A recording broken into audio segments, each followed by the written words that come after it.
Hello student, welcome to the Spandan Academy. Today we shall study class second part 21 बादलों की सैर।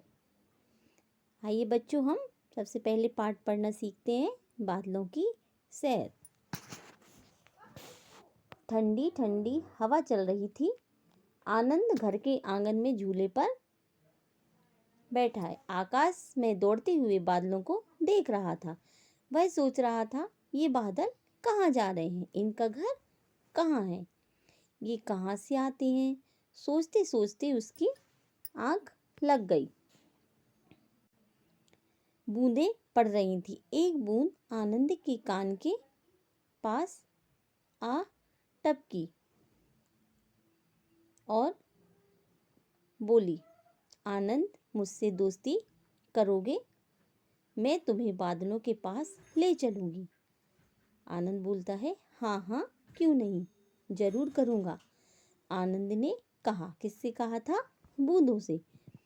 तो चलो हमारे साथ। बूंदे बोलने लगी आनंद से, चलो हमारे साथ कहकर बूंद हवा के साथ उड़ा ले चली आनंद को बादलों के पास।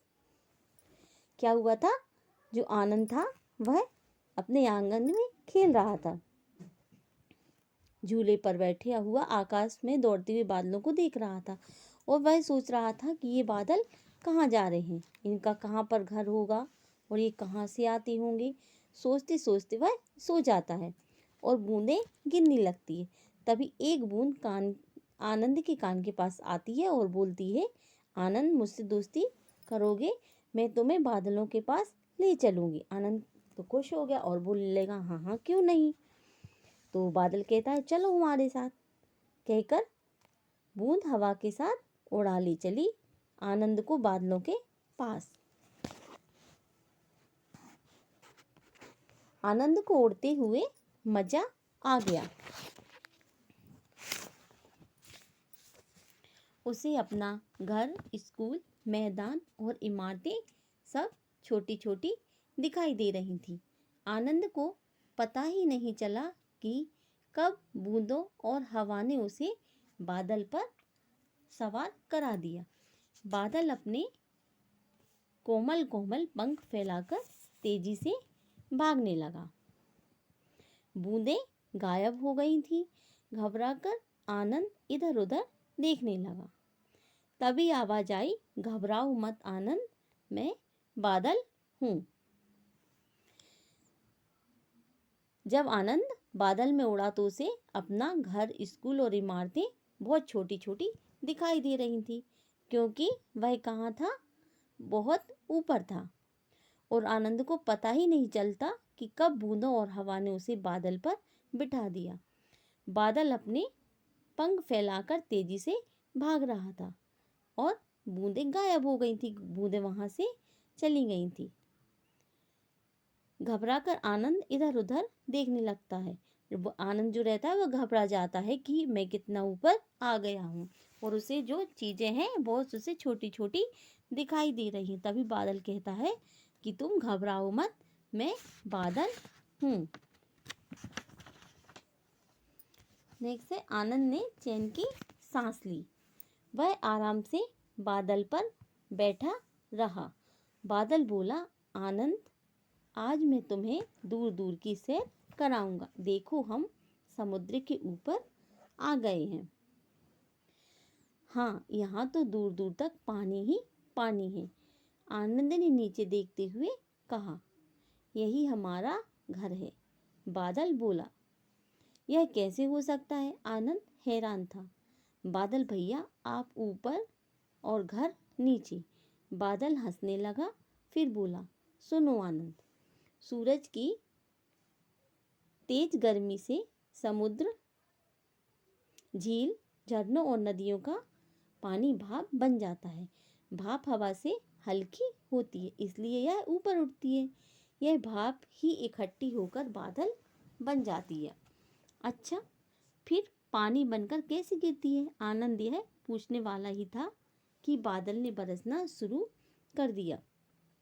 आनंद ने नीचे की ओर झांका तो देखा कि एक घने जंगल के ऊपर थी। दूर दूर तक ऊंचे ऊंचे हरे भरे पेड़ थे। जंगल में जानवर निर्भय होकर घूम रहे थे। पक्षी चहचहा रहे थे। यह दृश्य देखकर आनंद बहुत खुश हुआ। जब आनंद देखता है और चैन की सांस लेता, वह आराम से बादल पर बैठा रहा। बादल बोलता है, आनंद, मैं तुम्हें आज बहुत दूर दूर की सैर कराऊंगा। मतलब मैं तुम्हें आज बादल में बहुत दूर दूर घुमाऊंगा। और देखो, हम समुद्र के ऊपर ही आ गए हैं। तो आनंद देखता है और कहता है, अरे यहाँ तो समुद्र में दूर दूर तक पानी ही पानी है।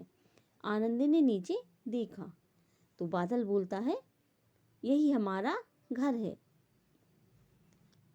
तो आनंद बोलता है, यह कैसे हो सकता है? आनंद हैरान था। बादल से कहता है, आप ऊपर हो और घर नीचे है, या कैसा? बादल हंसने लगा और फिर बोलता है, सुनो, सूरज की तेज गर्मी से समुद्र, झील, झरनों और नदियों का पानी बन जाता है। जब बहुत तेज सूरज निकलता है और तेज गर्मी पड़ती है, तब जो समुद्र, झील और झरने, नदियों का पानी कैसा रहता है? भाप बन जाता है। और इसी भाप से हल्की हल्की छोटी बूंदें भाप बन जाती हैं और यही पानी बरसाती हैं।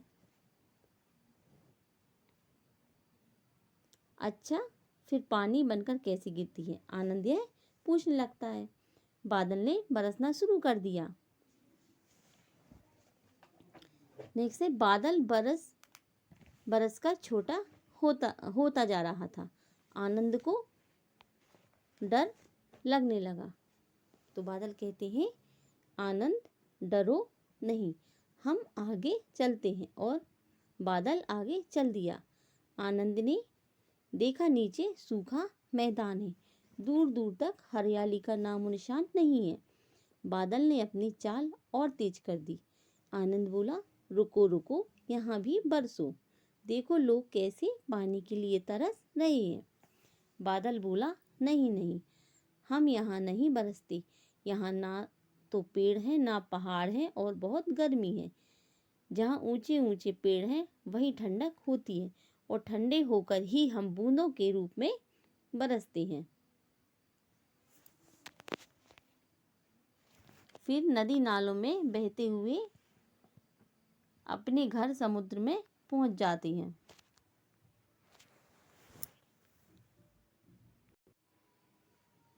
बादल बोला, नहीं नहीं, हम यहाँ नहीं बरसते। यहाँ ना पेड़ है, ना पहाड़ है, यहाँ बहुत गर्मी है। ऊंचे ऊंचे पेड़ हैं, वहाँ ठंडक होती है। ठंडे होकर ही हम बूंदों के रूप में बरसते हैं। फिर नदी नालों में बहते हुए अपने घर समुद्र में पहुंच जाती है। बातें करते करते बादल ऊंचे पर्वत शिखर तक पहुंच गया। आनंद को ठंड लगने लगी। बर्फ से ढकी चोटियों से छूकर बादल तेजी से छोटा होने लगा। आनंद जोर से चिल्लाया, बचाओ, और नीचे आ गिरा। और उसकी आंख खुल गई। देखा, वह झूले से नीचे गिर पड़ा है। हल्की हल्की बारिश हो रही है। आनंद कुछ सोचकर मुस्कुराया और घर के अंदर चला गया। तो हमें पेड़, इसमें बताया गया है, हमें पेड़ पौधे अधिक मात्रा में लगाना चाहिए।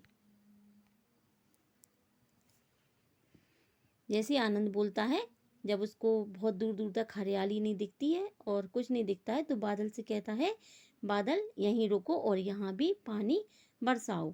देखो लोग कैसे तरस रहे हैं। तो बादल बोलता है, नहीं, हम यहाँ नहीं बरसते।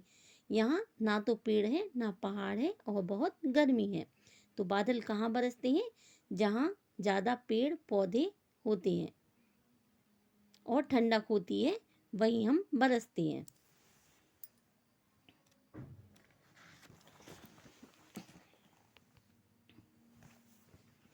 आइए बच्चों, हम शब्दार्थ पढ़ते हैं। निर्भय, निर्भय मतलब भय रहित, निर्भय मतलब डरना नहीं। कोमल, कोमल मतलब मुलायम। पर्वत, पर्वत मतलब पहाड़। समूह, समूह मतलब झुंड, जो बहुत सी चीजें झुंड से में रहती हैं। शिखर, शिखर मतलब पहाड़ की चोटी। आइए हम प्रश्न उत्तर लिखते हैं। तो बादल किससे बनते हैं? तो बादल किससे बनते हैं? अभी हमने पाठ में पढ़ा है, भाप से। बादल में बैठकर आनंद ने कहाँ कहाँ की सैर की? कहाँ कहाँ की सैर की थी आनंद ने? आकाश की। आकाश में सभी होते हैं, बड़े बड़े ऊंचे ऊंचे पहाड़, नदियाँ, समुद्र। यहाँ सब कहाँ से सैर कहाँ तक की थी बादल में बैठकर आनंद ने? नदियाँ, झील, झरने, सारे आकाश की सैर की थी। नेक्स्ट है, बादलों में पानी कहाँ से आता है? तो बादल ठंडे होकर बूंद के रूप में ही बरसते हैं। नेक्स्ट है, बूंदों ने आनंद से क्या कहा? क्या कहा था? मैं तुम्हें बादलों के पास ले चलूंगा। नेक्स्ट है, ऊंचाई से देखने पर वस्तु कैसी दिखाई देती है? छोटी या बड़ी? तो कैसी दिखाई देती है? छोटी। जब आनंद आकाश में सैर करता दिखाई दे रहा था तो उसको जो सारी वस्तुएं तो वह सब कैसी दिखाई दे रही थी? छोटी छोटी। प्रश्न 3 में है, वाक्य पूरा कीजिए। बादलों में खाली स्थान कहाँ से आता है? इसमें आपको क्या भरना है? पानी। बादलों में पानी कहाँ से आता है? नेक्स्ट है, सूर्य की गर्मी से खाली स्थान बन जाता है। क्या बनती है? भाप। जिसमें आपको लिखना है भाप। खाली स्थान पानी बरसाते हैं। कौन बरसाते हैं? बादल। खाली स्थान में ऊंचे ऊंचे हरे भरे पेड़ होते हैं। इसमें आपको भरना है जंगल। जंगल में ऊंचे ऊंचे हरे भरे पेड़ होते हैं। Thank you.